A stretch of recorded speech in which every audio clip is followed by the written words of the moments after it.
Okay, just so you know, my room isn't normally this clean. I just shoved all of the random stuff that was back here into the rest of it, so it's just lights and a pile of everything behind this camera. That said, let's get started.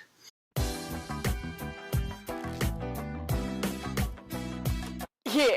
Hello everyone, my name is Sam. You probably knew that already because you're my Latin class. This is obviously my creative piece for my final Latin project. My topic that I chose for this project was superstition and witchcraft in the ancient Roman Empire. Specifically, just how they affected modern traditions, mostly through just superstitions that we have passed down to today unknowingly. With that, let's get into it. First part, I went to Fashion Square Mall in Scottsdale, which is this big busy mall, and I surveyed a few people there. Okay, yes, I wimped out, and because of anxiety, I only got like 5 results, but it was a stretch to get 5, okay? And I just asked them a few basic questions.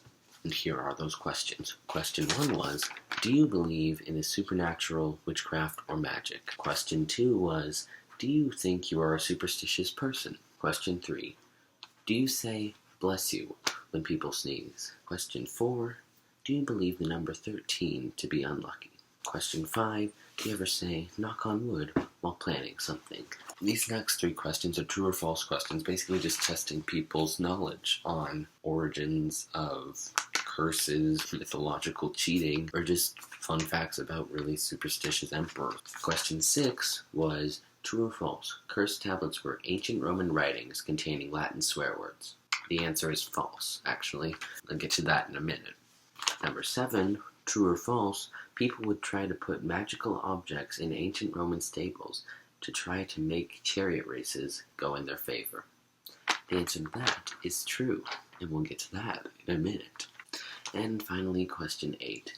True or false, the Roman Emperor Tiberius was so superstitious that he would make no decision without consulting his astrologer. And that one is true.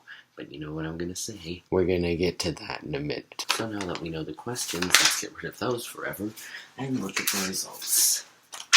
I scribbled a lot. I was bored. So these are the 5 results of the 5 people. Here we go. Question 1, which was the question about do you believe in witchcraft? Of the 5 people, only 1 of them answered yes to this question. Number 2, the question about being superstitious or not. 2 out of the 5 answered yes. 3 out of the 5 answered no. Number 3, the question about saying bless you. Every single person answered yes. Number 4, the question about believing the number 13 to be unlucky. 2 people said yes. 3 people said no. Number 5, the question about knocking on wood. Everyone said yes.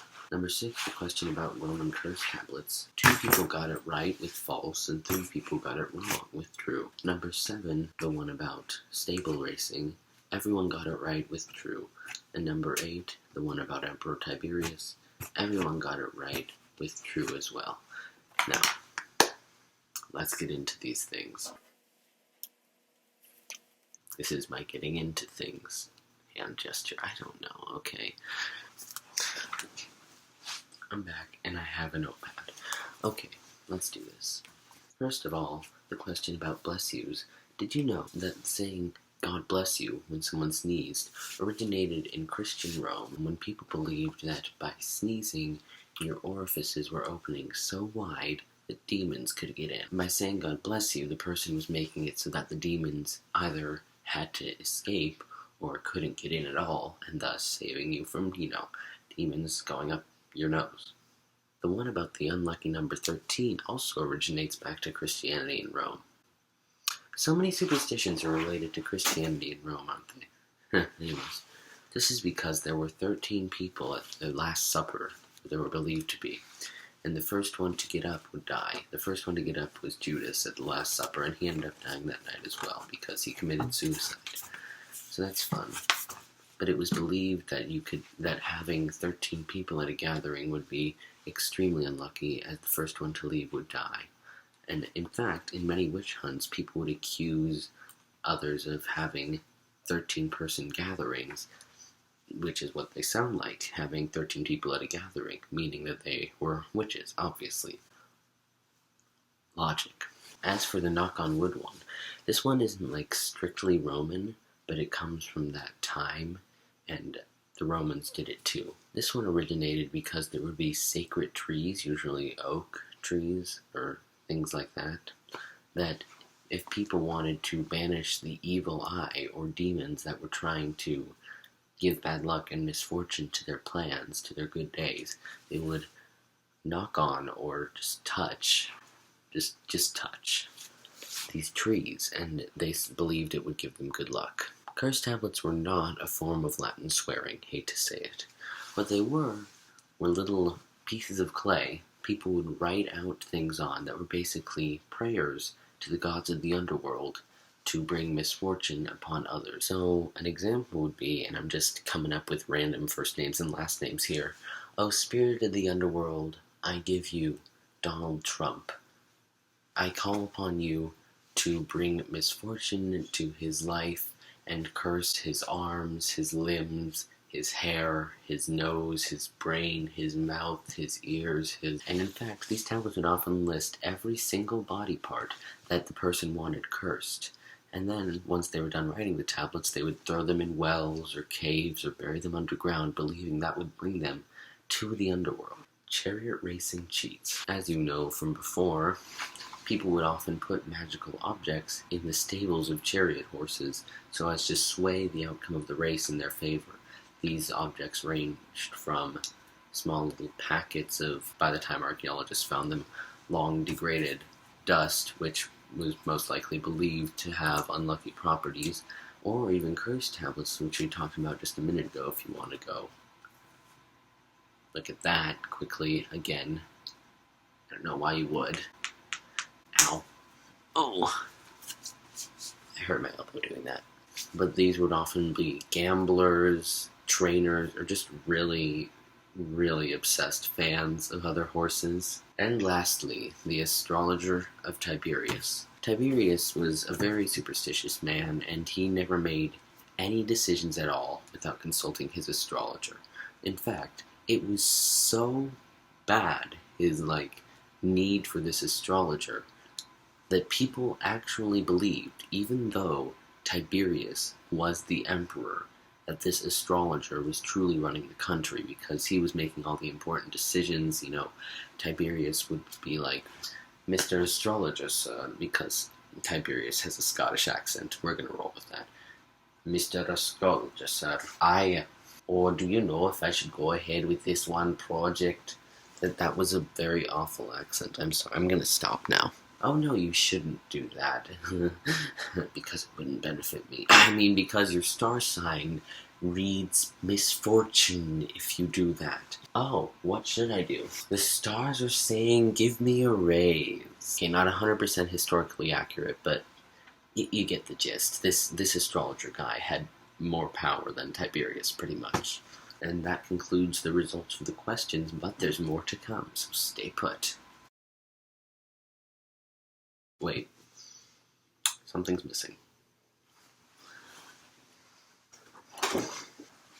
Yes, I'm doing this. That has a bad habit of falling down, so if it does fall down at some point in the video, that's why.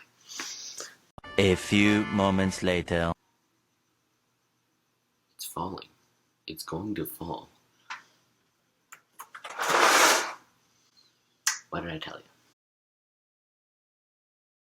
Hello, I'm back. We're back from commercial. What's up? So, as another part of my project, I decided to record the number of times I used my set list of Roman superstitions, which included saying "God bless you" when someone sneezes, saying "knock on wood" while planning things, and the fear of the number 13.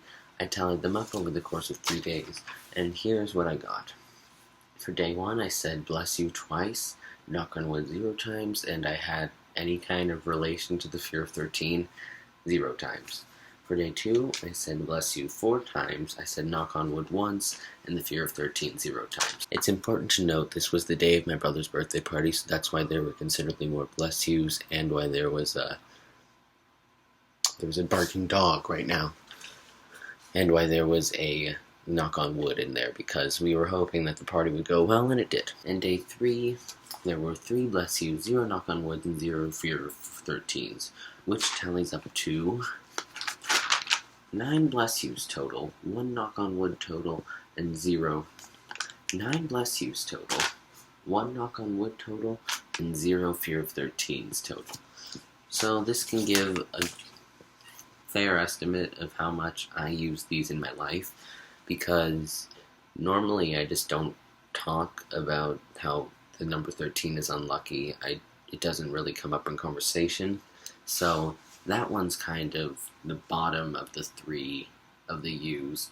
Knock on wood, I said once this weekend, but I say it more often just in general, like maybe once or twice a week. So I'm putting that above the fear of the number 13 just because I do say it out of habit.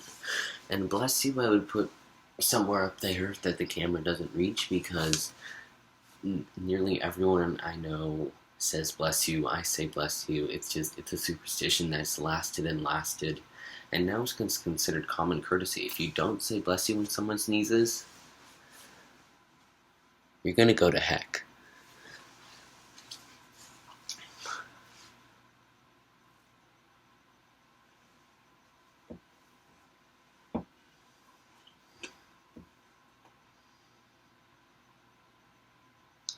So that's it for the actually educational part of the video. If you want to stop the video here because I'm presenting right now, that'll be fine. I'm just going to be listing random Roman superstition facts after this. So, this end of the presentation, I guess. Goodbye. For those of you who've stuck around for the fun facts, glad to have you.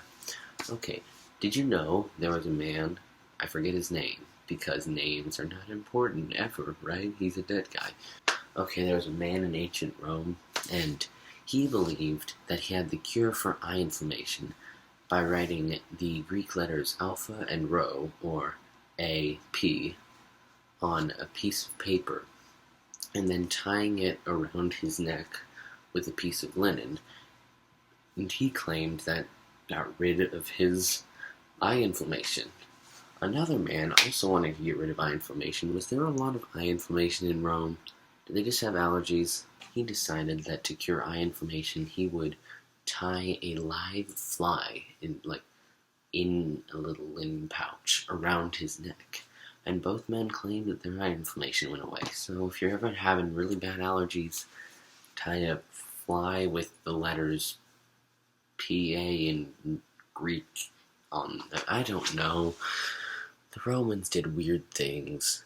Another one was that it was unlucky to sweep the floor while a guest was leaving the banquet, and it was also considered unlucky to take food or the table or the tray away while a guest was having a drink, because that's Roman logic for you. Cutting your hair on the 17th or 29th days of the month can prevent baldness and headaches, so if you're all out of aspirin, it's the 17th or 29th of the month, get a haircut. It'll cure it all. Okay, that's the end of the fun fact. That is all this is going to be. Thank you so much for watching this. I hope you enjoyed. I hope I got a good grade. And see you later. Bye. Oh, I forgot to close the tab. Hello. Bye now.